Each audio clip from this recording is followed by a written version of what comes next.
بسم اللہ الرحمن الرحیم.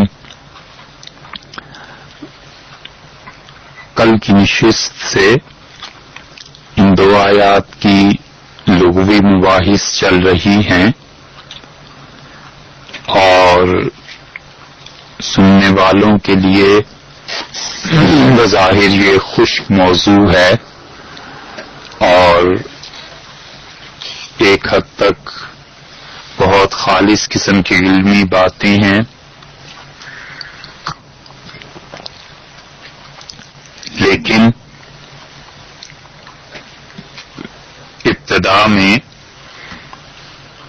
یہ چیزیں آپ کو نامانوس محسوس ہوں گی اور آہستہ آہستہ جب الفاظ بڑھتے چلے جائیں گے اور آپ عادی ہو جائیں گے ان الفاظ کا ترجمہ سننے کے اور ان چیزوں کے، تو پھر اندازہ ہوگا کہ انسان کی وکیبلری میں کتنا اضافہ ہوتا ہے اور یہ کہ اللہ تعالی کی کتاب سمجھنے میں کتنی مدد ملتی ہے. علم ایسی چیز ہے کہ اپنی جہالت کا پتہ ہونے کے لیے بھی علم کی ضرورت ہے. اگر علم نہ ہو تو آدمی کو یہ بھی معلوم نہیں ہو سکتا کہ کتنی چیزیں مجھے نامعلوم ہیں. اسی لیے اللہ تعالی نے فرمایا ہے کہ جن لوگوں کو ہم نے علم دیا ہے درجات بہت بلند درجے ہیں ان کے، اور سب سے اچھا علم اللہ کی کتاب کا علم ہے. اگر انسان زندگی بھر اس میں کوشش کرتا رہے، محنت کرتا رہے اور خدا کی کتاب کے علوم میں سے کچھ علم اسے حاصل ہو جائے اور کچھ علم زندگی میں پاس رہے، اس پہ عمل کر سکے، تو اس سے بڑی دولت کوئی نہیں. اللہ تعالی نے منافقین کی جو پہلی مثال دی تھی اس مثال میں یہ بتلایا تھا کہ اللہ تعالی کافروں کا احاطہ کیے ہوئے ہے اور محیط کا لفظ استعمال فرمایا ہے. الحائط عربی میں چار دیواری کو کہتے ہیں اور احاطہ کا لفظ اردو میں بھی آپ نے سنا ہوگا کہ اس نے ان باتوں کا احاطہ کر لیا ہے، اور محیط کا لفظ بھی اردو میں استعمال ہوتا ہے. جیسے کہتے ہیں کہ میرے احاطہ علم میں نہیں ہے، یعنی میرے دائرہ علم میں نہیں ہے.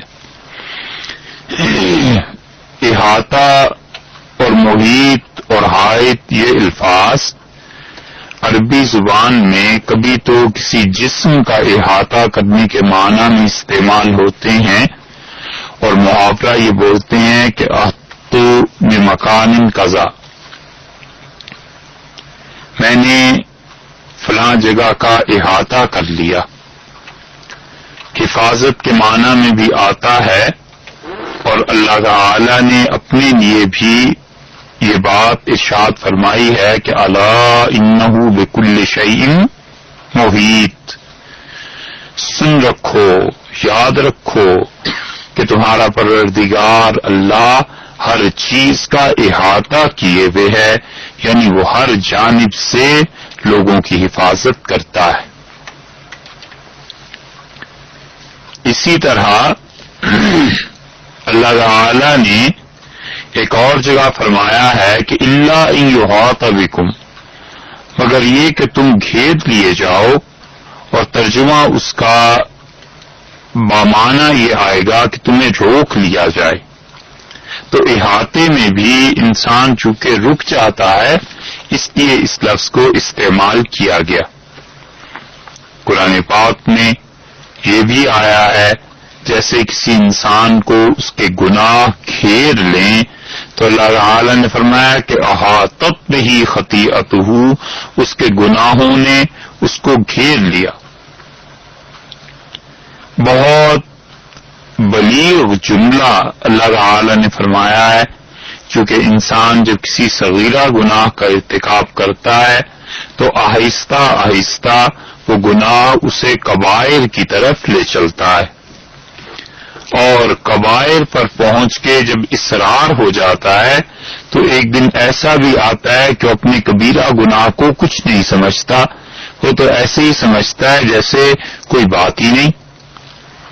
اسی لیے رسول اللہ صلی اللہ علیہ وسلم نے ارشاد فرمایا کہ مومن انسان سے جب گناہ سرزد ہوتا ہے تو وہ ایسے جیسے پہاڑ کے نیچے آ گیا ہو، چھوٹا سا گناہ بھی اس سے سرزد ہو جائے تو ایسے جیسے پہاڑ کے نیچے آ گیا. اور منافق کے متعلق آپ نے ارشاد فرمایا کہ منافق انسان بڑے سے بڑا گناہ کر گزرے تو اسے ایسے احساس ہوتا ہے جسے مکھی بیٹھ گئی اور ابھی اڑا لیں گے. تو اللہ تعالی نے احاطہ کا لفظ اس لیے بھی استعمال فرمایا ہے کہ وہ برابر گناہوں میں گھرتا چلا جاتا ہے، اور یہاں تک کہ چاروں طرف سے گناہ اسے گھیر لیتے ہیں، یعنی اس کے نظریات، اس کے اعمال، اس کی سوچ اور عمل، یہ سب کے سب گناہ پر مشتمل ہوتے ہیں. جو سوچتا ہے وہ بھی گناہ کی باتیں، جو اعمال صبح سے شام تک کرتا ہے ان میں غالب حصہ خدا کی نافرمانی کا، اور پھر اس کے ساتھ ساتھ جو علم پھیلاتا ہے اور حاصل کرتا ہے وہ بہت بڑے گناہوں پہ مشتمل ہوتا ہے. اس لیے احاطہ اس اعتبار سے بھی بولا گیا. بعض مرتبہ کوئی چیز کسی کے علم میں نہیں آتی یا علم میں آ جاتی ہے تو کہتے ہیں عرب کہ فلاں شخص نے اسے اپنے احاطہ علم میں لے لیا، یعنی اس شخص کے علم نے اس چیز کو دائرے میں لے لیا، چار دیواری میں لے لیا، اپنے اندر علم نے گہراؤ کر لیا. حضرت موسیٰ علیہ السلام کی ملاقات جب خضر سے ہوئی تھی تو وہاں پر یہ بات ہوئی تھی کہ وَكَيْفَ تَصْبِرُ عَلَى مَا لَمْ تُحِطْ بِهِ خُبْرًا، اور موسیٰ علیہ السلام آپ کیسے کسی بات پہ صبر کر سکتے ہیں معلوم توحید، جس کا احاطہ نہیں کیا، جس بات کی بہی خبرہ، جس بات کا احاطہ آپ کا علم کر ہی نہیں سکتا، آپ کو جس کی خبر پہنچ ہی نہیں سکتی، آپ کے دائرہ علم میں وہ چیز آ ہی نہیں سکتی. تو جب نامعلوم ہو گئی وہ چیز تو نامعلوم پر آپ کیسے صبر کر سکتے ہیں؟ اس سے معلوم ہوتا ہے کہ جب تک کسی چیز پر پوری طرح احاطہ نہ ہو اس وقت تک کامل صبر بھی ممکن نہیں ہوتا. اور اللہ تعالی نے یہی لفظ سمندروں کے بارے میں بھی استعمال فرمایا ہے کہ وَظَنُّوا، اور انہوں نے گمان کیا کہ انہم، کہ وہ لوگ احیط بہم، احاطے میں آ گئے ہیں لہروں کے، یعنی ان کا جہاز، ان کے جہاز کو ہر طرف سے لہروں نے گھیر لیا ہے.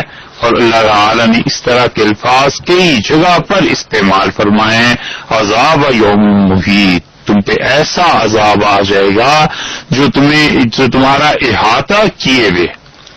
یہ احتیاط کا لفظ جو اردو میں بولتے ہیں نا کس بات، تو احتیاط افتعال کے وزن پر عربی میں آتا ہے. احتیاط کے معنی میں ایسے وسائل استعمال کرنا جن کے ذریعے کسی نقصان دہ چیز سے بچاؤ ہو سکے. چھتری لے لیتے ہیں کس وجہ سے؟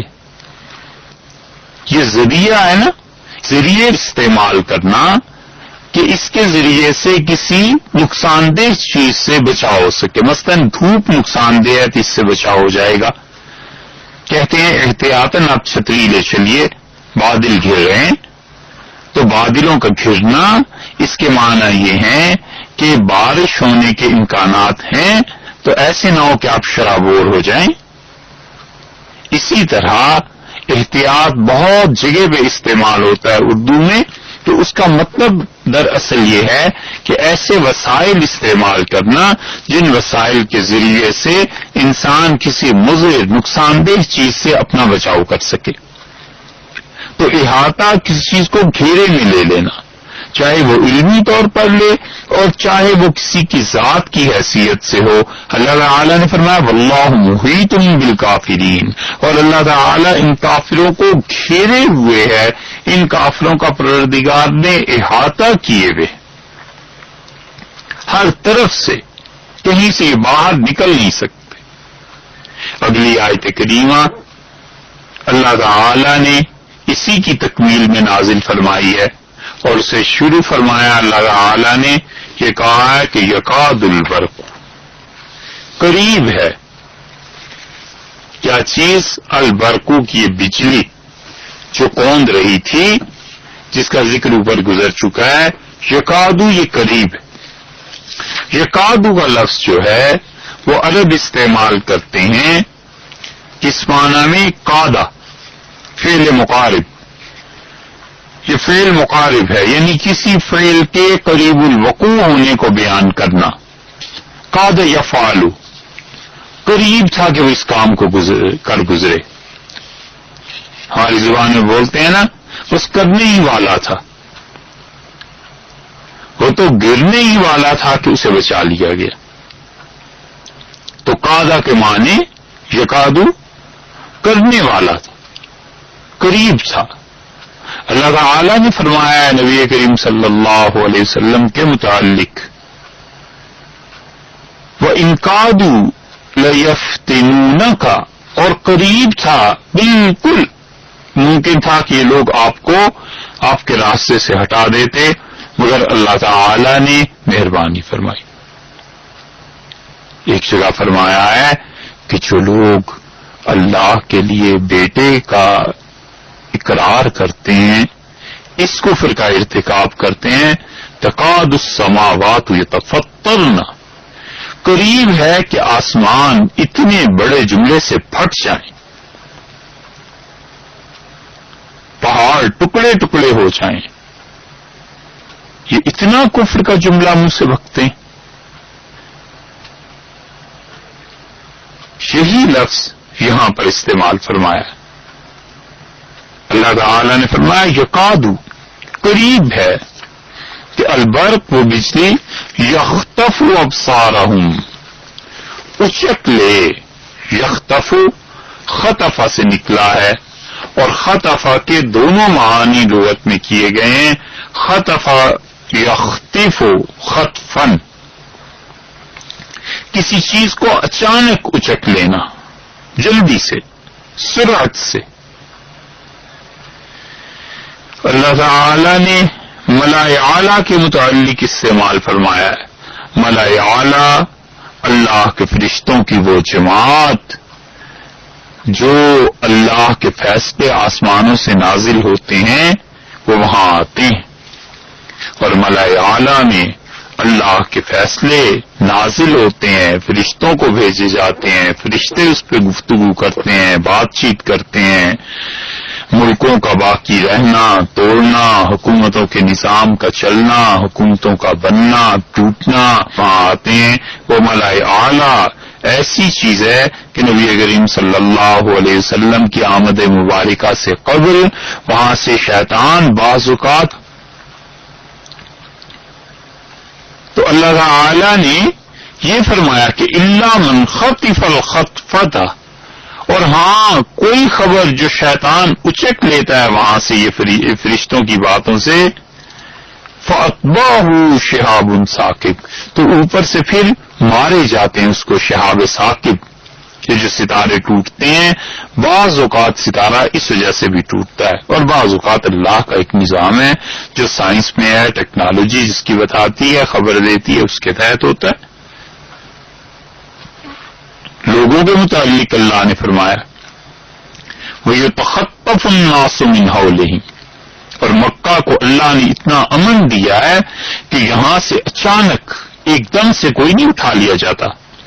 یتخطف، اور اٹھائے جاتے ہیں، اچک لیے جاتے ہیں الناس، لوگ من حولہم، مکہ کے ارد گرد سے. یعنی ارد گرد میں امن اتنا نہیں ہے جتنا کہ مکہ مکرمہ میں. خطاف ایک پرندہ ہوتا ہے بابیل کی طرح کا، وہ کیا ہوتا ہے؟ وہ ایک دم سے اچک لیتا ہے نا. اصل میں خطیف کا لفظ عربی میں تیز رفتاری کے لیے استعمال ہوتا ہے، اور باز کو مختف بھی کہتے ہیں، کیونکہ باز ایک دم سے جھپٹتا ہے اور اچک لیتا ہے نا. تو خطفہ کا مطلب کسی چیز کو سرعت سے جلدی سے اچک لینا. تو اللہ نے فرمایا کہ یکاد البرق، قریب ہے کہ بجلی کیا کرے، یخطف ابصارہم، ان کی آنکھوں کو اچک لے، ان کی نگاہوں کو اچک لے. اور خطفہ کا بعض اہل لغت نے اس اعتبار سے مجازی ترجمہ بھی کیا ہے کہ خطفہ کا مطلب تیزی اور سرعت کے ساتھ جب بجلی آنکھوں میں کونپتی ہے نا تو آنکھیں ایک دم سے چندھیا جاتی ہیں، خیرہ ہو جاتی ہیں، کچھ نظر نہیں آتا سامنے کیا ہو رہا ہے. تو اس معنی میں اللہ تعالی نے استعمال فرمایا ہے کہ قریب ہے کہ یہ بجلی کیا کرے، ان کی آنکھوں کو اچک لے.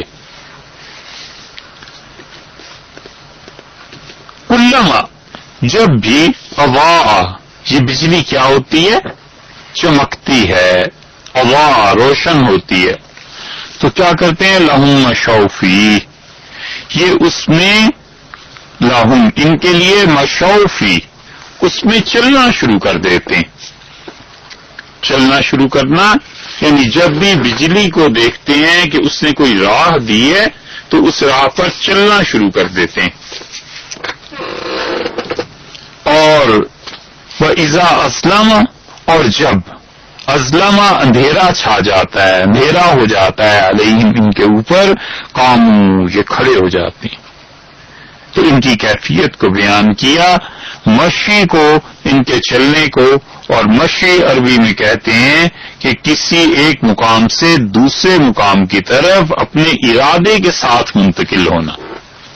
ایک طرح کوئی منتقل کر دے ایک جگہ سے دوسری جگہ، جیسے ایجنسیز کرتی ہیں، جیسے انٹیلیجنس والے کرتے ہیں، ISI والے کرتے ہیں، پکڑ کے لے گئے.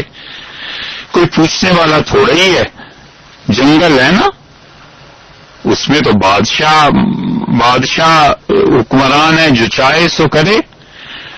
اور خدا کا خوف تھوڑا ہی ہے کہ کس دن خدا بھی اچک لے گا اور کسی دن خدا بھی پکڑ لے گا. یہ سب علامتیں ہیں اللہ کی پکڑ اور اللہ کی گرفت اور اللہ کے عذاب سے بے خوف ہونے کی. تو مشی اس کو نہیں کہتے کہ ان کو پکڑ کے منتقل کر دیا اور جب چاہ پھر گھر بھی چھوڑ گئے. لیکن جس دن یہ خود پکڑے جائیں گے اس دن انہیں گھر پہنچانے والا کوئی نہیں ہوگا. وہ گھر وہی بنے گا جس کے متعلق اللہ نے فرمایا فَأُمُّهُ هَاوِيَةٌ، اور ان کا ٹھکانہ، ان کی ماں، مجازن کہیے ماں لیکن حقیقت میں وہ مراد ہے کہ ان کا ٹھکانہ وہ جہنم ہے، وہاں سے کون لائے گا. تو مشی کہتے ہیں اس کو کہ اپنے قصد اور اپنے ارادے سے ایک جگہ سے دوسری جگہ منتقل ہو جائے. اللہ نے فرمایا وَمِنْهُمْ مِنْ يَمْشِي، اور ان میں سے کچھ ایسے بھی ہیں یمشی جو چلتے ہیں. یہاں یمشی کا ترجمہ اردو میں کریں گے رینگتے ہیں، علی بطنہ، اپنے پیٹ پر چلتے ہیں، یعنی اپنے پیٹ پہ رینگتے ہیں، چھوٹے چھوٹے جانور. اہل ایمان کی چال کے متعلق بھی فرمایا کہ یمشون علی الارض ہونا، یمشون چلتے ہیں، علی الارض زمین پر، ہونا آہستہ آہستہ، وقار سے چلتے ہیں. اللہ نے ایک جگہ فرمایا فمشو، لوگوں چلو فی مناکبہا، جو اللہ نے کندھے بچھائے ہیں تمہارے لیے زمین کے، یعنی زمین کی جو راہیں ہیں ان پہ چلو. پھر آپ دیکھیے جو شخص چغلیاں کھاتا ہے نا اس سے بھی چین نہیں آتا کہ ادھر کی ادھر پہنچائے، ادھر کی ادھر پہنچائے، کہ اس سے یہ تمہارے متعلق کہا، پھر اس سے سن کے ادھر پہنچانا. تو عرب اس چغلی کھانے والے کو اپنی زبان میں کہتے ہیں مشا، بہت چلنے والا. نبی کریم صلی اللہ علیہ وسلم کی شان میں توہین کی تھی نا ایک کافر نے، تو اللہ نے 10 لفظ اس کے لیے نازل کیے بالکل ٹھیک ایسے ہی جیسے رسول اللہ صلی اللہ علیہ وسلم نے فرمایا جو مجھ پہ درود بھیجتا ہے اللہ اس پہ 10 رحمتیں نازل کرتے ہیں، تو جو گستاخی کرتا ہے اللہ کی 10 لعنتیں بھی اس کے شامل حال ہوتی ہیں۔ تو اس ایک شخص نے ایسی شدید باتیں کہہ دیں تو اللہ تعالی نے اس کے لیے فرمایا کہ حماز مشاء بنمیم، تانے دیتا ہے یہ شخص، مشاء یہ جو لفظ ہم بات کر رہے ہیں جس کی مشاء چغلیاں کھاتا ہے، اس سے معلوم ہوتا ہے کہ یہ چغلیاں کھانا اور لوگوں کی باتیں ایک دوسرے سے پہنچانا یہ کافروں کا کام ہے، مومن کا نہیں۔ اسی لیے مویشی کا لفظ آپ اردو میں بولتے ہیں، یہ اصل میں بھی عربی سے آیا ہے، ماشیہ کہتے ہیں ریوڑ کو، امرأۃ ماشیہ، ایسی عورت جس کے بہت سے بچے ہوں تو ماں کے پیچھے پیچھے چلتے ہیں نا، پچھلے زمانوں میں چلتے تھے، تو وہ کہا ہے ماشیہ۔ تو اس لیے ایسا آدمی جو چغلیاں کھائے اسے مشا کہتے ہیں۔ تو مشی کا مطلب ایک مقام سے دوسرے مقام کی طرف چلنا، مگر اپنے قصد سے، اپنے ارادے سے۔ اللہ تعالی نے فرمایا کہ لہم کلما اضاء لہم، اور جب بھی یہ ہوتی ہے بجلی یا جب بھی بجلی روشن ہوتی ہے ان لوگوں کے لیے، اس کی چمک زمین پر پڑتی ہے تو یہ کیا کرتے ہیں؟ مشوا فیہ، اس میں چلنے لگتے ہیں۔ وَإِذَا أَظْلَمَ، اور جب اندھیرا چھا جاتا ہے علیہم، ان کے اوپر، قاموا، کھڑے کے کھڑے رہ جاتے ہیں۔ یہ قاموا کا لفظ اگر آپ کے خیال میں ہو تو یقیمون الصلاۃ کی جب بات آئی تھی اس وقت اس کی تشریح آپ سے عرض کی تھی۔ یہ ساری لغوی تشریحات آہستہ آہستہ سامنے آ رہی ہیں تاکہ پتہ چلتا جائے کہ اللہ نے اس زبان کو کیوں منتخب فرمایا تھا وحی کے لیے۔ اس سے بہتر زبان پوری دنیا میں اس وقت نہیں تھی، اللہ تعالی نے اس زبان کو اختیار فرمایا اپنے بندوں کو سمجھانے کے لیے، تو اللہ تعالی نے فرمایا لہم مشوا فیہ، اور جب ان پر چمکنے لگتی ہے روشنی تو اس میں کیا ہے؟ چلنے لگتے ہیں۔ وَإِذَا أَظْلَمَ عَلَيْهِمْ قَامُوا، اور جب اندھیرا ہو جاتا ہے تو کھڑے کے کھڑے رہ جاتے ہیں۔ وَلَوْ شَاءَ اللَّهُ، اور اگر اللہ چاہتا، شاء کے معنی چاہنا، ہم اردو میں بولتے ہیں نا انشاء اللہ، ان اگر شاء چاہا اللہ، اللہ نے، انشاء اللہ یعنی اگر اللہ نے چاہا، انشاء اللہ کل آؤں گا یعنی اللہ نے چاہا تو ہم کل آئیں گے۔ اور اسی طرح ماشاء اللہ بھی بولتے ہیں، ماشاء اللہ، جو اللہ نے چاہا۔ حدیث میں آیا ہے رسول اللہ صلی اللہ علیہ وسلم تلقین فرماتے تھے کہ جب تمہیں کوئی چیز اچھی لگے تو تم یہ کہو کہ ماشاء اللہ، جو اللہ نے چاہا، یعنی اللہ تعالی نے ایسی اچھی چیز پیدا فرمائی تو اس سے نظر سے حفاظت ہو جاتی ہے۔ یہ جو لفظ ہے شاء اصل میں شے سے نکلا ہے، اور شے کے مطلب خبر کا، شے کا مطلب چیز کا۔ اللہ تعالی نے خبر دی ہے جس چیز کی بھی، اس چیز کو یا کسی بھی چیز کو شے کے لفظ جو ہے اس پہ اطلاق ہوتا ہے اس کا۔ اللہ تعالی نے فرمایا اللہ خالق کل شیء، اللہ تعالی خالق ہیں ہر چیز کے۔ ایک جگہ فرمایا کل ای شیء، کل آپ فرمائیے ای شیء، کون سی شے ہے، کون سی چیز ہے، اکبر و شہادہ، جس کی سب سے بڑھ کر گواہی تمہیں درکار ہے۔ کل ای شیء اکبر و شہادہ، ان سے پوچھئے کون سی سب سے بڑی چیز ہے جس کی گواہی تم مانگتے ہو، اللہ کی وحدانیت پہ، اللہ کی توحید پہ۔ مشیت کا لفظ اسی سے نکلا ہے، اور مشیت کہتے ہیں اللہ تعالی کے چاہنے کو، کہتے ہیں کہ مشیت الہی یہی تھی، کسی کے انتقال پہ کہتے ہیں کہ مشیت باری تعالی یہی تھی، یعنی اللہ تعالی کی مرضی مبارک یہی تھی۔ اللہ تعالی نے جو کچھ کیا ہے بس خدا کا فیصلہ ایسے ہی تھا. قرآن پاک میں اور جگہ بھی بہت جگہ آیا ہے. حضرت اسماعیل علیہ السلام نے کہا کہ ستجدنی انشاء اللہ صابرا، میرے والد اگر شاء اللہ نے چاہا تو آپ مجھے بڑا صبر کرنے والا پائیں گے. ادخلوا مصر انشاء اللہ، انہوں نے کہا اللہ کے حکم سے اللہ نے چاہا تو آپ مصر میں داخل ہو جائیے. نبی کریم صلی اللہ علیہ وسلم نے اپنے متعلق فرمایا ہے، اللہ نے کہا ہے کہ آپ انہیں کہیے لا املک لنفسی نفعا ولا ضرا الا ما شاء اللہ، ان سے کہہ دیجئے کہ میں اپنے نفع کا اور اپنے نقصان کا کوئی اختیار نہیں رکھتا الا ما شاء اللہ، مگر یہ کہ جو شاء اللہ چاہے. ایک اور جگہ ہے وَلَا تَقُولَنَّ لِشَيْءٍ، کسی چیز کے لیے یہ مت کہو کہ انی فاعل ذلک غدا، یہ میں کل کام کروں گا، میں کرنے والا ہوں یہ کام کل کو، الا ان یشاء اللہ، مگر یہ کہا کرو کہ انشاء اللہ.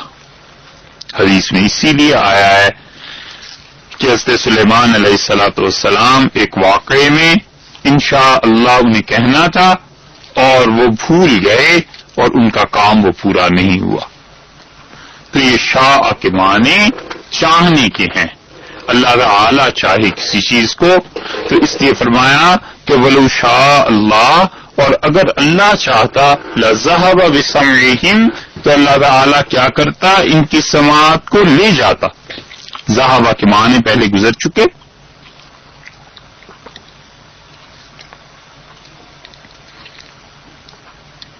وہاں یہی بتایا تھا کہ ختم کر دیتا. وَلَوْ شَاءَ اللَّهُ لَذَهَبَ بِسَمْعِهِمْ، اور اگر اللہ چاہتا تو ان کی سماعت کو ختم کر دیتا.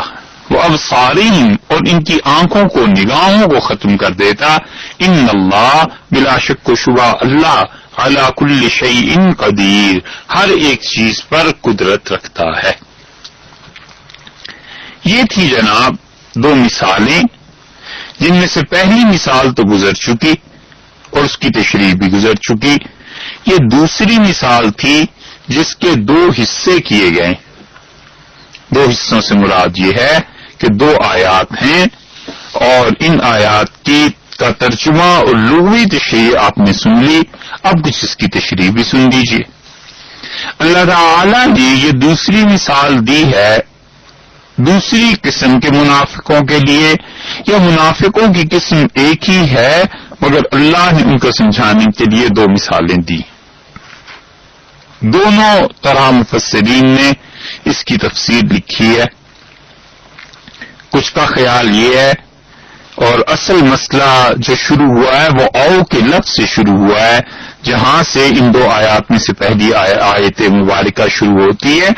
اور اللہ تعالی نے فرمایا او، یا او کا ترجمہ یا تو کیجیے یا کے لفظ سے، یعنی یا وہ پہلے والی بات، پہلے والی مثال کہ ایک آدمی نے آگ جلائی تھی اور پھر اس کے گرد و پیش کے ماحول میں جب روشنی ہو گئی تو وہ جو کچھ لوگ بیٹھے ہوئے تھے ان کی بینائی، بصارت، سب چیزیں سلب ہو گئی.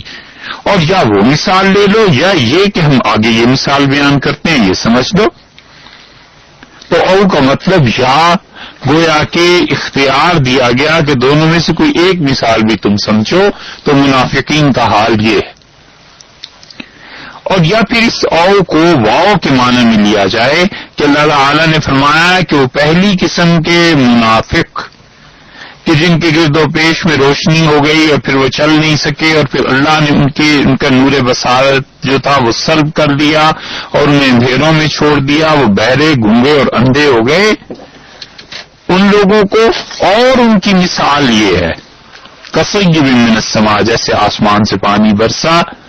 تو او کے معنی میں دونوں احتمال ہیں، دونوں چیزیں مراد دی جا سکتی ہیں. کچھ مفسرین اس بات کی طرف گئے ہیں اور کچھ مفسرین اس بات کی طرف گئے ہیں، اور اسی لیے طبری رحمت اللہ علیہ وغیرہ نے اس او کے لیے دونوں آراء ذکر اگرچہ کی ہیں اور مفسرین نے بھی، مگر ترجیح انہوں نے اس کو دی ہے کہ او کا مطلب یا لیا جائے یعنی جماعت ایک اور مثالیں دو. اور مفسرین کے بہت سوں کی رائے یہ ہے کہ وہ کہتے ہیں کہ جماعتیں بھی دو ہیں، مثالیں بھی دو ذکر کی جا رہی ہیں، دونوں ہی چیزیں درست ہیں، کچھ بھی مراد دے لیا جائے. اللہ تعالی نے فرمایا ہے کہ دیکھو ان کی مثال یا ایسے سمجھ لو جیسے کہ آسمان سے موسلادھار بارش برسی، ایسی بارش برسی کہ اگر کوئی آدمی اپنا وہ کسی اوٹ میں نہ ہو تو وہ اس بارش میں بھیگ جائے، شرابور کر دے اسے بارش.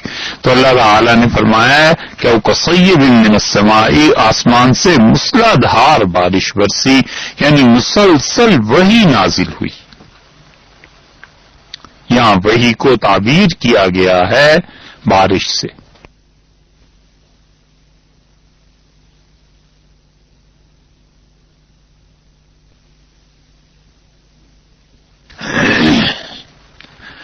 نبی کریم صلی اللہ علیہ وسلم پر وحی نازل ہوتی تھی اور وحی مسلسل نازل ہوتی تھی. بالکل ابتدا کے 3 برس چھوڑ دیجئے، باقی تو رسول اللہ صلی اللہ علیہ وسلم پر جو وحی نازل ہوتی تھی وہ بہت زیادہ اللہ تعالی نے بار بار جبریل امین کو بھیجا ہے اور مختلف فرشتوں کو، اور وہ وحی لے کے آتے تھے، اور بعض اوقات 2 مرتبہ رسول اللہ صلی اللہ علیہ وسلم پر ایک دن میں وحی نازل ہوتی تھی. اور یہ وحی کچھ آسان چیز نہیں تھی، اس کے تلقی، اس کا قبول کرنا. بشریت کے عالم کا تعلق ملوکیت سے ہو جائے اور عالم ملکوتیت جو ہے یعنی فرشتوں کا جو جہان ہے اس کا تعلق عالم ملکوت کا عالم ناسوت سے ہو جائے. ناسوت کہتے ہیں اس دنیا کو جہاں انسان رہتے ہیں، بشریت ہے، اور ملکوت کہتے ہیں اس عالم کو جہاں فرشتے ہوتے ہیں، اور لاہوت کہتے ہیں حق تعالی شانہ کی بارگاہ، اللہ تعالی کے ہاں جو کچھ ہے. تو عالم ملکوت کا عالم ناسوت سے اور عالم ناسوت کا عالم ملکوت سے تعلق ہونا یہ کچھ آسان چیز نہیں ہے. وہ علی سینا اور رازی اور فارابی اور کندی ان لوگوں نے جہاں پر فلسفے میں بحث کی ہے نبوت پر، اس بحث کو پڑھ کے احساس ہوتا ہے کہ رسول اللہ صلی اللہ علیہ وسلم پر اس عالم میں جاتے ہوئے، اس سے تعلق ہوتے ہوئے کیا کیفیت گزرتی ہوگی. مگر سچ یہ ہے کہ صاحب وحی علیہ الصلوۃ والسلام کے علاوہ کوئی اس کیفیت کو نہیں سمجھ سکتا. اللہ تعالی نے اسی لیے پہلے ہی فرما دیا تھا کہ انا سنلقی علیک قولا ثقیلا، اور ہم آپ کی طرف بڑا وزنی بوجھل چیز نازل کرنے والے ہیں. وہ قول ثقیل جو تھا نا، وہ ثقیل بات جو اللہ نے نازل کی تھی. آفرین ہے اس پیغمبر علیہ الصلوۃ والسلام کی ہمت، اور جو اللہ نے اس جسم مبارک میں انوار اور برکات رکھ دی تھی، بس وہی تحمل فرما سکتے تھے. وہ قرآن جو پہاڑوں پر نازل، اللہ نے فرمایا ہے کہ اگر ہم اسے پہاڑ پر نازل کرتے یہ ریزہ ریزہ ہو جاتا. کیا کہنے اس قلب مبارک پہ جہاں یہ وحی آتی تھی. اور رسول اللہ صلی اللہ علیہ وسلم کی کیفیت حضرت عائشہ رضی اللہ عنہا نے بیان کی. انہوں نے کہا وَإِنَّ جَبِينَهُ لَيَتَفَصَّدُ عِرَقًا، اور رسول اللہ صلی اللہ علیہ وسلم کی پیشانی پسینے سے شرابور ہو جاتی تھی اور منقطع ہوتا تھا وحی کا سلسلہ، تب اس عالم سے سلسلہ جڑتا تھا. تو اللہ نے فرمایا کہ مسلسل بارش آسمان سے نازل ہوئی، موسلادھار بارش نازل ہوئی، یعنی وحی نازل ہوئی. یہ ہے تفسیر. اب یہ کون بتائے کہ یہاں پر بارش سے مراد اصل میں اللہ تعالی کی وحی ہے؟ یہ ہے تفسیر. اس کو کہنا کہ یہاں اللہ کی مراد بارش سے وحی ہے، اگر یہ اللہ کی مراد نہ ہو تو پکڑانا چاہے قیامت میں، جوتے نہ پڑیں کہ ہماری تو مراد یہ تھی ہی نہیں، تم نے کیسے کہہ دیا تھا؟ اس لیے بڑے لوگ قرآن پاک کی تفسیر کرتے ہوئے ڈرتے تھے، اور حقیقتاً بڑے نفع میں اور بہت زیادہ اللہ کے قرب میں وہ لوگ رہے جنہوں نے بس نقل کر دیا۔ پچھلوں نے جو کچھ لکھا ہے اگر وہ شریعت کی کسی اور نص سے نہیں ٹکراتا تو انہوں نے نقل کر دیا کہ بھئی مفسرین نے یہ لکھا ہے، اپنی طرف سے کوئی نئی تفسیر کوئی چیز کرنے کی کوشش انہوں نے کی بھی نہیں، اور نہ اس خطرناک میدان میں وہ کودے۔ اصل میں سلامتی کی راہ اب یہی رہ گئی کہ اللہ تعالی نے جو کچھ فرمایا ہے، پرانے متقدمین نے اس کی جو مراد بیان کر دی، بس بندہ یہی سوچے ان حضرات کا ایمان پختہ تھا، انہوں نے اس کی تفسیر یہ کر دی ہے۔ تو سیب کی تفسیر یہاں پر وہی سے کی گئی کہ آسمان سے مسلسل بارش نازل ہوئی، مسلح دھار میںہ برسا، زوردار میںہ پڑا، چھینٹا پڑا، وہ وہی تھی جو اللہ کی طرف سے نازل ہوئی۔ اس وحی میں کیا تھا؟ اللہ نے فرمایا فیہ ظلمات و رعد و برق، اور اس وحی میں اندھیرے تھے، گرج ہے، بجلی ہے۔ تینوں الفاظ نکرہ ذکر کیے گئے نا، تو اس میں گھٹا ٹوپ اندھیرے اور شدید گرج ہے، کونتی بجلیاں ہیں، یہ ہے اس کا حقیقی ترجمہ۔ اور عام طور پہ ترجمہ کرنے والے حضرات نے اس کی تنوین پر غور نہیں فرمایا، اس لیے سادہ ترجمہ کر دیا، اور اگر اس کی تنوین پر غور فرما لیتے تو پھر ترجمہ وہ ہوتا جو ابھی آپ سے عرض کیا ہے کہ تینوں میں مبالغہ ہے کہ ایسے شدید اندھیرے۔ اب آپ سوچیں گے کہ وحی میں اندھیرے کیسے؟ تو یہ کہا گیا ہے، مفسرین فرماتے ہیں کہ منافقین کے لیے وہ اندھیرے تھے، منافقین کے لیے شدید گرج تھی، منافقین کے لیے بجلیاں کوند رہی تھی۔ تو وہ کہتے ہیں تین لفظ اللہ نے استعمال فرمائے ہیں، تو ظلمات اور رعد، گرج اور اس طرح اندھیرے، اس سے مراد وہ آیات ہیں جن میں اللہ تعالی نے ایسے احکامات نازل فرمائے جن پہ عمل کرنا منافقین کے لیے مشکل تھا۔ مثلا اللہ تعالی نے حکم دیا نماز کو باجماعت ادا کرنے کا، منافق انسان کہاں اس کے لیے کر سکتا تھا؟ اللہ نے فرمایا وَرْكَعُوا مَعَ الرَّاكِعِينَ، اور رکوع کرو رکوع کرنے والوں کے ساتھ۔ اسی طرح اللہ تعالی نے حکم نازل فرمایا تھا کہ وَجَاهِدُوا فِي اللَّهِ حَقَّ جِهَادِهِ، اور اللہ کی راہ میں شدید کوشش کرو، ایسی جیسے کوشش کرنے کا حق ہے۔ منافق انسان اس کے تو پہلو سے بستر تھک جائے اور وہ اتنا تان کے سوئے کہ اگر چارپائی اور زمین کی زبان ہوتی تو وہ ہاتھ جوڑ کے عرض کرتی کہ اب اٹھ جائیے حضور، صبح ہو گئی۔ اور ان کو یہ حکم ہو جائے کہ تم رات کو اللہ کے حضور میں کھڑے رہا کرو، یہ کیسے؟ تو یہ ان کے لیے بڑے اندھیرے کی باتیں تھیں، ان پر بڑا گراں گزرتا تھا یہ۔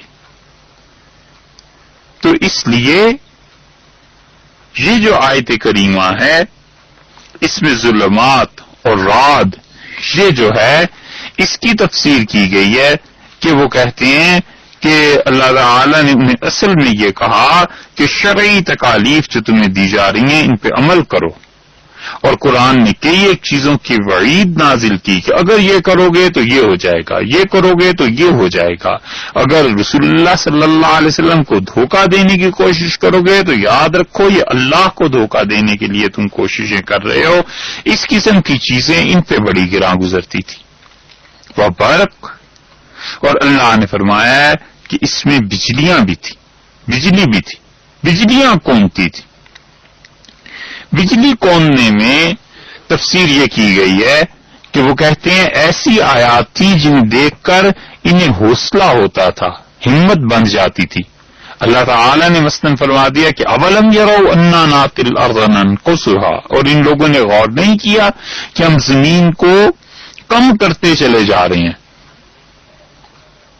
من اطرافها، زمین کے کناروں سے، یعنی اسلام پھیلتا چلا جا رہا ہے۔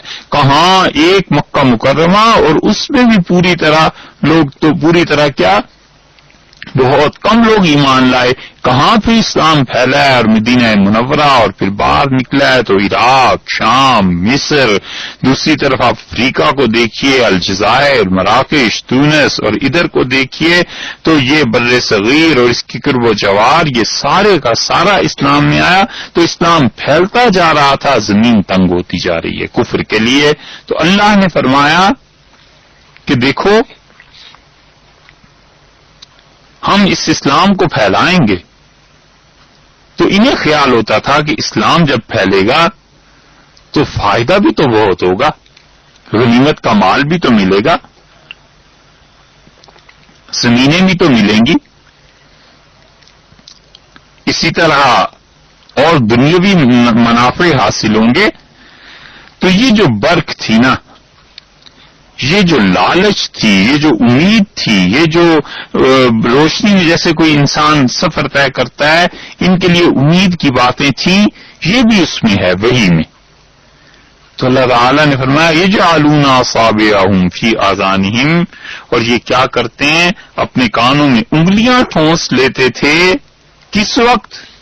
من الصواعق، جب کڑک پڑتی ہے، جب بجلی کی آواز گونجتی ہے، کڑک رعد ہے، اس کی وجہ سے کانوں میں انگلیاں ٹھونس لیتے تھے کہ کہیں ایسے نہ ہو وہ آیات سننی پڑ جائیں جن میں اللہ نے ظلمات و رعد یعنی جہاد کا حکم دیا ہے۔ پچھلی تفسیر کو ذہن میں رکھیے، پھر یہ آیت کا لفظ حل ہو جائے گا کہ جن آیات میں اللہ تعالی نے اپنے سخت احکامات نازل فرمائے ہیں جو حقیقت میں نرم ہیں مگر ان کے لیے سخت ہے نا، مثلا جہاد کا حکم ہے، نماز کی پابندی کا حکم ہے، جھوٹ نہ بولنے کا حکم ہے، دنیاوی منافع یہ ناجائز طریقے پہ حاصل کرنا، اس سے رک جانے کا حکم ہے۔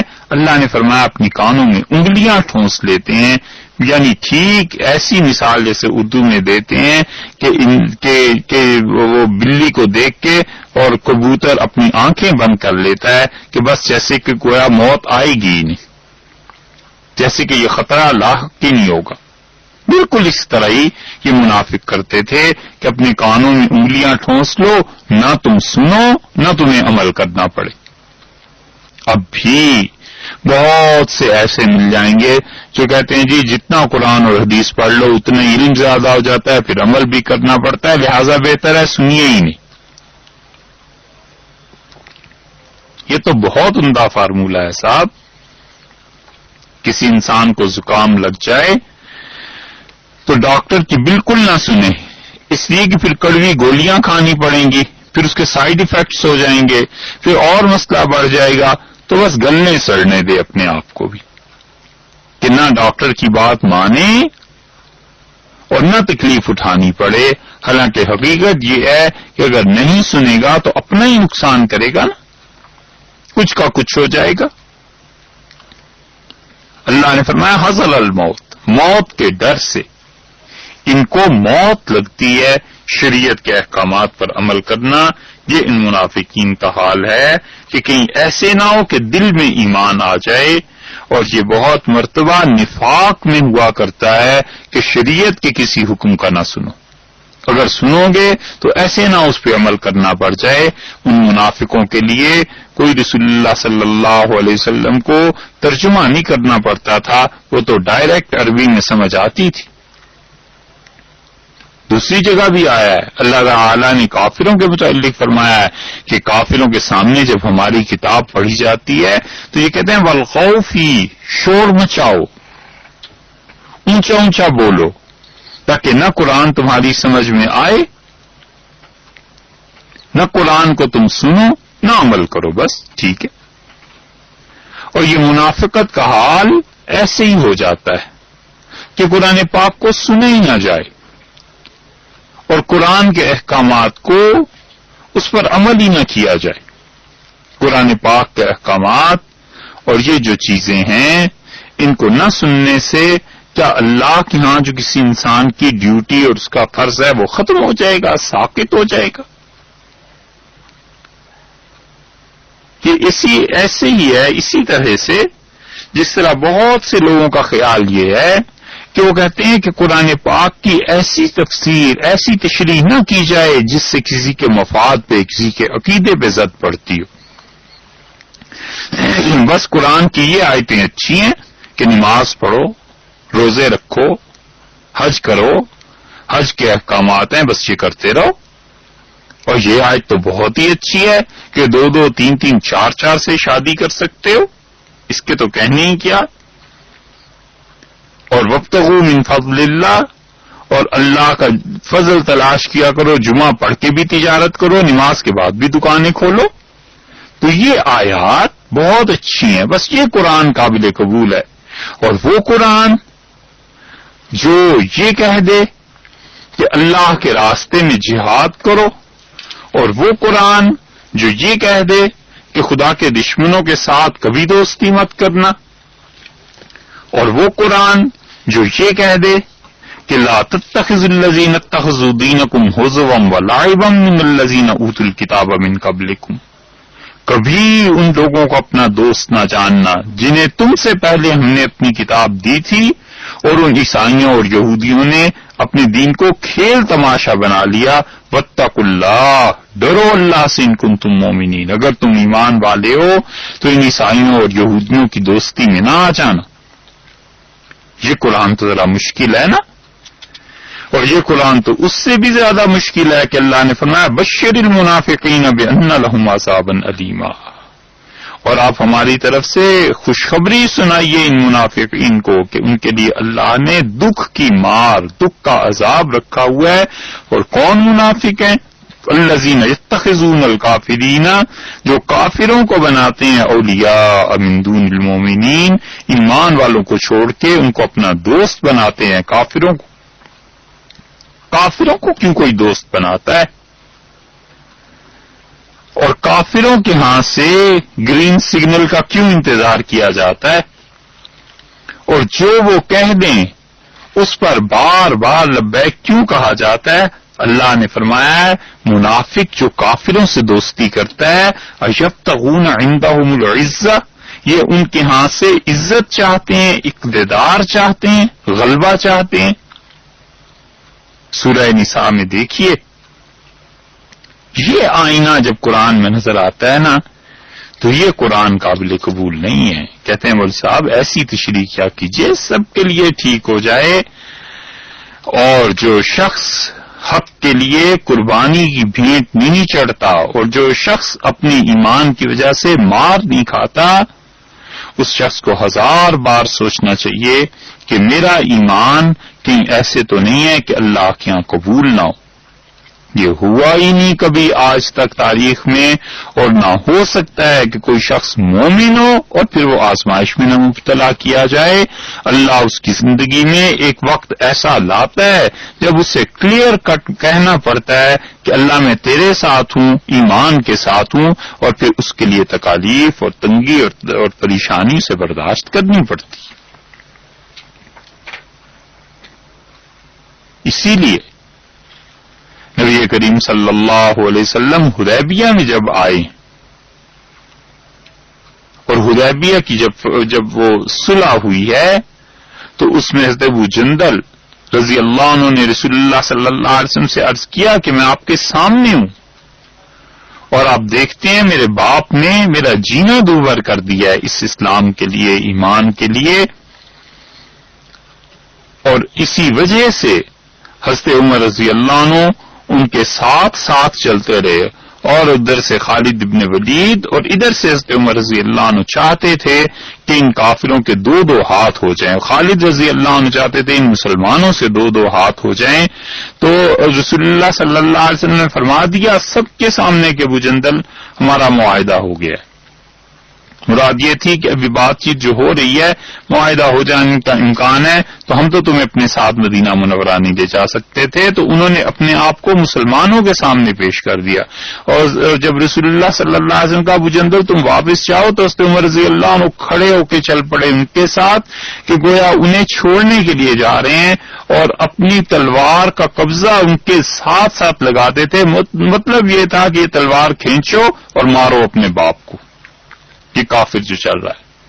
اور حافظ ابن حجر رحمۃ اللہ علیہ نے حضرت عمر رضی اللہ عنہ کا جملہ نقل کیا ہے کہ انہوں نے کہا کہ ابو جندل تمہیں پتہ ہے کسی کتے کا خون اور ایک کافر مارنے والے کا خون یہ دونوں برابر ہیں. مراد ان کی یہ کہ جو لڑنے کے لیے آئے ہوئے ہیں اور جنہوں نے اتنے سال سے تمہارے باپ نے تمہیں ایمان کی وجہ سے قید میں رکھا ہوا ہے اور تمہارے پاؤں میں بیڑیاں ڈالی ہوئی ہیں اور تم جو اس ظلم کو سہ رہے ہو برداشت کر رہے ہو تو اس سے بہتر ہے تم یہ تلوار لو. حضرت عمر رضی اللہ عنہ چاہتے تھے کہ وہ تلوار لے لیں ان سے اور ماریں اپنے باپ کو اور پھر لڑائی شروع ہو جائے. اور رسول اللہ صلی اللہ علیہ وسلم نے سختی سے اس بات کو رد فرما دیا، منع کر دیا، کیونکہ ظاہر ہے جہاں نبی کریم صلی اللہ علیہ وسلم کی نگاہ پہنچتی تھی حضرت عمر رضی اللہ عنہ کی نگاہ وہاں نہیں پہنچتی تھی. تو اس لیے اللہ نے یہ جو کہا ہے نا کہ منافق کافروں سے دوستی کرتے ہیں، سورہ نساء میں اللہ فرماتے ہیں ایبتغون عندہم العزہ، کہ یہ منافق چاہتے ہیں کافروں کے ہاتھ سے کیا ملے؟ عزت، غلبہ، طاقت، اقتدار.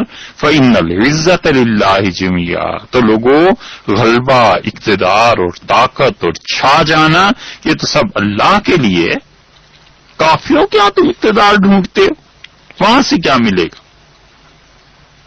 یہ جو قرآن پاک ہے یہ نہیں الگ سے اترتا. تو وہ کیا کرتے ہیں؟ اللہ تعالی نے فرمایا ہے کہ اپنی انگلیاں کانوں میں ٹھونس لیتے ہیں کہ کہیں خدا کی یہ آیات نہ سننی پڑیں جن پہ عمل کرنا پڑے. اور وہ آیات جن کی وجہ سے ذرا حوصلہ ہوتا ہے کہ اسلام پھیلے گا، بڑی چیزیں ملیں گی اور غنیمت کا مال ملے گا اور اقتدار مسلمانوں کو حاصل ہو جائے گا. جب یہ چیزیں دیکھتے ہیں تو پھر کہتے ہیں یہ تو اسلام بہت اچھا ہے. اور حقیقت میں صاحب منافق کو ایسا اسلام بہت اچھا لگتا ہے جس میں اپنے ذاتی مفادات کا تحفظ. ہر سرمایہ دار کو اسلام اس وقت اچھا لگتا ہے جب وہ کہے صاحب آپ جتنا مرضی مال کمائیے. اور ہر ایک سرمایہ دار کو اسلام اس وقت برا لگتا ہے جب اسلام یہ کہتا ہے کہ اللہ نے قل العفو، اللہ نے فرمایا کہ جو تمہاری ضرورت سے زائد مال ہے نا اسے خرچ کر دو. تو وہ کہتا ہے ضرورت سے زائد تو یقیناً ہے، بینک میں پڑا ہوا ہے، مگر خرچ کیسے کریں؟ اتنا حوصلہ اور ہمت کہاں سے آئے؟ تو اللہ نے فرمایا اسی لیے نفاق کے متعلق کہ منافق انسان وہ خدا کے احکامات ان کی طرف چلنے کی کوشش تو کرتا ہے جس میں اس کو اپنا مفاد نظر آتا ہے. یکاد البرق یتخطف ابصارهم، درمیان میں فرمایا واللہ محیط بالکافرین، اللہ ایسے کافروں کو گھیرے ہوئے ہے، یعنی یہ خدا کے احکامات پہ آج عمل نہیں کرتے، نہ کریں. کس کا نقصان ہے؟ اللہ کا عذاب گھیرے ہوئے ہے، خدا کا عذاب ان پر آ کر رہے گا، خدا کی گرفت انہیں پہنچ کر رہے گی. یہ ساری دنیا اور جو کچھ اول سے آخر تک اللہ نے اس میں پیدا کیا ہے، آپ کبھی سوچئے اتنی بے وزن ہے، اتنی ناپائیدار ہے، اتنی ضائع ہو جانے والی ہے، اتنی ناقابل اعتبار ہے کہ اللہ ایک اس کی گرہ کو کھول دے تو پتہ بھی نہ چلے کہ دنیا نام کی کوئی چیز تھی یا نہیں تھی. سائنسدان کہتے ہیں کہ اللہ نے زمین کو جس مدار میں باندھ رکھا ہے اور سورج کو جو باندھ رکھا ہے اور قرآن کہتا ہے، اللہ نے فرمایا ہے کہ والشمس تجری لمستقر لہا، اور سورج چلتا ہے اس جگہ کے لیے جو ٹھکانہ، جو نشان اللہ نے اس کا مقرر کر دیا ہے، اور چاند اور سورج دونوں اپنی اپنی حرکتوں میں محو ہیں، جو کچھ وہ چل رہے ہیں. اور اللہ تعالی نے فرمایا ہے کہ للشمس ينبغي ان تدرك القمر، اور سورج کی مجال نہیں ہے کہ وہ چاند سے جا کے ٹکرا جائے، ہو نہیں سکتا، اس لیے کہ اللہ نے باندھ کے رکھا ہے. ایسی اس زمین کو بھی اللہ نے باندھ کے رکھا ہوا ہے، اور دن اور رات پیدا ہوتے ہیں سورج کی وجہ سے، دھوپ، گرمی، سردی، سب موسم پیدا ہوتے ہیں. اور اللہ اگر اس ایک گرہ کو کھول دینا، سورج کی گرہ کو کھول دے، وہ زمین سے آ کے ٹکرا جائے، اور زمین کی گرہ کو خدا کھول دے اور سورج سے جا کے ٹکرا جائے، تو کہتے ہیں 6 گھنٹے یا 10 گھنٹے کے اندر اندر زمین ساری سورج میں جا کر اور گیس کی صورت میں تبدیل ہو جائے، اور کائنات میں کوئی یاد کرنے والا بھی نہ ہو کہ انسان نام کی کوئی چیز اس دنیا میں پائی جاتی تھی. اتنی بے ثبات ہے یہ دنیا. اگر اللہ اس ایک گرہ کو کھول دے تو یہ زمین اپنے محور سے نکل جائے اور جا کر سیدھی سورج میں جا گرے، اور ایک ایک انسان، ایک ایک بچہ، ایک ایک ملک اور ایک ایک چیز ذرہ ذرہ اس کائنات کا جل کے، اس دنیا کا جل کے خراب ہو جائے، اور بقیہ جتنی دنیایں ہیں ان میں کوئی بات کرنے والا بھی نہ رہے کہ اس جہان میں ایک ایسی قوم بھی تھی اور ایک ایسا ملک بھی تھا، ایسی بڑی سلطنتیں اور طاقتیں تھیں، کچھ نہ ہو. اللہ نے اس طرح گھیرا کیا ہوا. کوئی روک سکتا ہے اللہ کو ان چیزوں سے؟ اللہ تعالی نے اس طرح ہی کافروں کا احاطہ بھی کیا ہوا ہے. وہ سمجھتے ہیں کہ خدا کو دھوکہ دے دیں گے، کوئی ہیلا انہیں موت سے نہیں بچا سکتا، کیونکہ علم اور قدرت دونوں اللہ کی، دونوں اللہ تعالی کے پاس ہیں. علم بھی اسی کے پاس ہے، قدرت بھی اسی کی. پھر اگلی آیت میں فرماتے ہیں یکاد البرق یتخطف ابصارهم، اور قریب ہے کہ بجلی کیا کرے، یکاد البرق یخطف ابصارهم، غلطی ہو گئی، یکاد البرق قریب ہے کہ بجلی یخطف ابصارهم، ان کی آنکھوں کو اچک لے. 2 ترجمے اس کے کیے گئے ہیں اور دونوں ٹھیک ہیں. جو حضرات یہ کہتے ہیں کہ بجلی سے مراد وہ آیات ہیں جن آیات میں اسلام کی روشنی اور اسلام کے پھیلاؤ اور اسلام میں دنیاوی مفادات ملنے کی توقع بتلائی گئی ہے، وہ کہتے ہیں کہ اس کا مطلب یہ ہے کہ یہ برق، یہ بجلی، یہ روشنی، یہ اسلام اتنا پھیلے گا کہ قریب ہے کہ ان کی آنکھیں چندھیا جائیں، انہیں نظر تک نہ آئے. یہ اتنی زیادہ پھیلے گی، اور اللہ نے یہ کیا. اللہ تعالی نے اسلام کو اتنی وسعت دی کہ قرون اولیٰ کے دور میں اسلام ایسا پھیلا ہے کہ ان منافقوں کی آنکھیں چندھیا کر رہ گئیں، اور اسلام کسی چیز کا محتاج نہیں رہا. حضرت عمر رضی اللہ عنہ کا جب دور آیا ہے تو جبلہ ایک حاکم تھے عیسائی، وہ مسلمان ہو گئے، اور حضرت عمر رضی اللہ عنہ کے یہاں شکایت ہوئی، اور ایک عام دیہاتی آیا اور اس نے آ کے کہا امیر المومنین، میں طواف کر رہا تھا بیت اللہ کا، اور یہ حاکم جو ہیں عیسائیوں کے جو مسلمان ہوئے ہیں، یہ میرے آگے آگے چل رہے تھے، اور میرا پاؤں ان کے احرام کی چادر پر آ گیا تو اس سے کھینچ لگی، تو انہیں چلنے میں دقت ہوئی، تو انہوں نے تھپڑ میرے منہ پر کھینچ کے مارا ہے. حضرت عمر رضی اللہ عنہ سے پوچھا تو انہوں نے کہا جی یہ چل رہا تھا، میں آگے یہ پیچھے تھا، اور اس کا پاؤں بیت اللہ میں میری چادر پر آ گیا تو میں نے اسے تھپڑ مارا. حضرت عمر رضی اللہ عنہ کا تم نے کیوں تھپڑ مارا بھائی؟ ہوتا ہے انسانی زندگی میں ایسے، تمہیں کیا حق پہنچتا تھا؟ اور اس کے دماغ میں وہی پرانی چیز تھی بڑوں کا بیٹا تھا نا، حکمران تھا، سرمایہ دار تھا. بڑوں کے بیٹے 50 سال کے بھی ہو جائیں تو بھی یہ بچے ہی رہتے ہیں. ان کی حرکتیں قابل معافی ہوتی ہیں. اور غریب کا بچہ 10 سال کی عمر میں بھی اتنا تجربہ کار ہو جاتا ہے کہ وہ بڑا ہو جاتا ہے.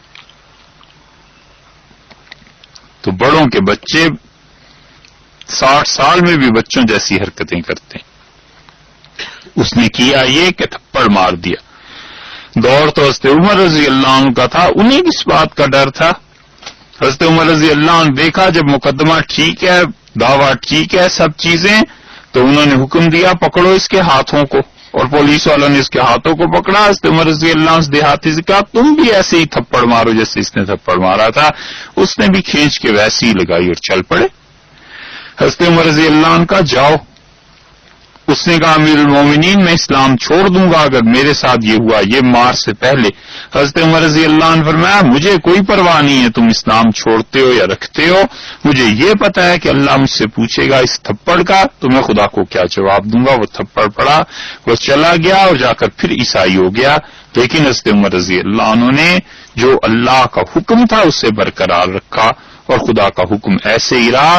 تو اس لیے اسلام جو پھیلا ہے تو حیران پریشان رہ گئے منافق کہ اللہ نے اس دین میں ایسی طاقت رکھی. دوسرا اس کا ترجمہ یہ کیا گیا ہے کہ یکاد البرق یخطف ابصارہم، قریب ہے کہ یہ بجلی ان کی آنکھوں کی نظر جو ہے اس کو ختم کر دے.